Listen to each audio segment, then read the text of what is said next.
Hello everyone, this is Diksha and आज बहुत दिनों के बाद मैंने एक पोइट्री लिखी है जिसका टाइटल मैंने रखा है परफेक्ट डे। और ये मैं आपको अभी सुनाने जा रही हूँ। इसको सुनने के बाद अगर आपको ये मेरी पोइट्री अच्छी लगी तो प्लीज़ कमेंट करके बताइएगा। मैं स्टार्ट करती हूँ। कुछ भी नहीं व्यवस्थित, जिंदगी तहस नहस हो गई है। ये सब सोचकर मुझसे कल मेरी ही बहस हो गई है। कल से सब कुछ होगा परफेक्ट, ये सोच कर मैं खोई। थक गई थी सोच सोच कर मैं चैन की नींद सोई। एग्जैक्ट 4:30 पर अलार्म ने मुझको पहली बार जगाया। मैंने भी ठंडे पानी से मुंह धुलकर अपनी नींद को बुरी तरह भगाकर नींद अपनी किताबों को अपने पास में बुलाया और सुबह का 1 घंटा अच्छे से उनके साथ में बिताया। बार पढ़ते पढ़ते सारे कंसेप्ट समझ आ रहे थे। जितने भी थे डाउट सब धीमे धीमे जा रहे थे।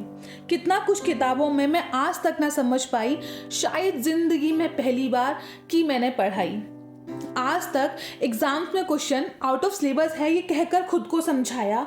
अब समझी वो तीसरा 8वां 9वां क्वेश्चन कहाँ से था आया। ये देखकर मेरी माँ को यकीन नहीं हुआ। उन्होंने कम से कम हाथ लगाकर मुझको 10 बार छुआ। इतना प्यार उनकी आंखों में मेरे लिए दिख रहा था, जैसे वो प्यार बाजार में बेभाव बिक रहा था। मेरी माँ मेरे कामों से खुश हैं, इससे अच्छा और क्या ही होगा। अब सोचा कर लेती हूँ थोड़ी सी एक्सरसाइज और थोड़ा सा योगा। नहा धोकर सबके लिए हेल्दी सा नाश्ता बनाया। बिना कुछ कहे सबको प्यार से खिलाया। मैं 7वें आसमान पर थी क्योंकि पूरे घर में मेरी तारीफ़ों की चल रही थी चर्चा। कितना इजी है सबको खुश करना, बिना कोई मेहनत और बिना किए कोई खर्चा।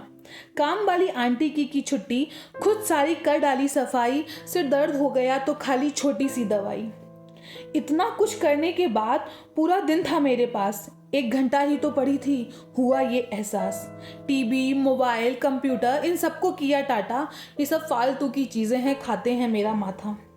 2 घंटे पढ़कर सबका लंच बनाया। अगेन बिना कुछ बोले सबको प्यार से खिलाया। लाइक्स और व्यूज़ आते हैं बनाकर अपनी रील, बिल्कुल वैसा वाला हो रहा था मुझको फील। खुद की वजह से सबको खुश देखना होता है बेस्ट। थोड़ा सा इन्वेस्टमेंट फिर पूरे दिन का रेस्ट। ये रेस्ट का नाम सुनते ही मुझे नींद आ जाती है। चाहे कितनी भी कर लूँ ट्राई, बिना सोए नहीं जाती है। 1 घंटे का सोच कर मैं 2 घंटे सो ली। मिस अलार्म देख कर 3-4 बार मैंने अपनी आंखें खोली। उठने के बाद फिर से किताबों को उठाया। थोड़े से न्यू चैप्टर्स को अपने दिमाग में बिठाया। 2 घंटों के बाद फिर शाम हो जाए। सर्दी बहुत है, 1-1 कप चाय हो जाए। चाय के साथ आलू प्याज के पकौड़े मिल जाएं तो क्या बात है। अंदर से ये जो आवाज़ आई है, मुझे पता है डैडी ये आप हैं।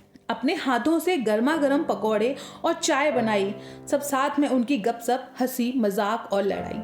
यहाँ का एक प्यारा सा एहसास है जब पूरा परिवार मिलकर एक साथ है। I am very happy. कितना परफेक्ट डे था आज। सबसे बड़ा अचीवमेंट मम्मा को था अपनी बेटी पर नाज। डिनर में सब कुछ लाइट, भाइयों से पूरा दिन नो फाइट। कुछ भी नहीं था wrong, everything is right. Late night जागना, शॉपिंग के लिए भागना, चीज़ों के लिए रोना, जिसकी वजह से कीमती चीज़ों को खोना। बेस्ट वर्जन था ये मेरा, बेस्ट वर्जन था ये मेरा, क्योंकि सारी बुरी आदतों को किया था मैंने टाटा। जगाते हुए मेरी मम्मी ने जोर से मारा चाटा। 10 बज गए, उठ जा, अब कितना और सोएगी। खुद को अपने सपनों में और कितना खोएगी। फिर से मम्मी वाले लेक्चर और बेहिसाब आलस अपना। परफेक्ट डे के नाम पर था वो सिर्फ सपना। 10 पन्नों के डेरिवेशन को रटने के बाद दिस सिचुएशन इज इमेजिनरी वाला सीन हो गया। एक चाटा खाते ही मेरा परफेक्ट डे वाला सपना कहीं खो गया। कुछ चीज़ें लाइफ में इमेजिनरी होती हैं, कुछ चीज़ें लाइफ में इमेजिनरी ही होती हैं। वो तब होती हैं रियल जब हमारी आंखें चैन की नींद सोती हैं। वो तब होती हैं रियल जब हमारी आंखें चैन की नींद सोती हैं। अगर आपको ये पोइट्री अच्छी लगी हो तो प्लीज़ कमेंट करके बताइएगा और मेरी पोएम को लाइक करना और मेरे चैनल को सब्सक्राइब करना ना भूलें। Thank you so much.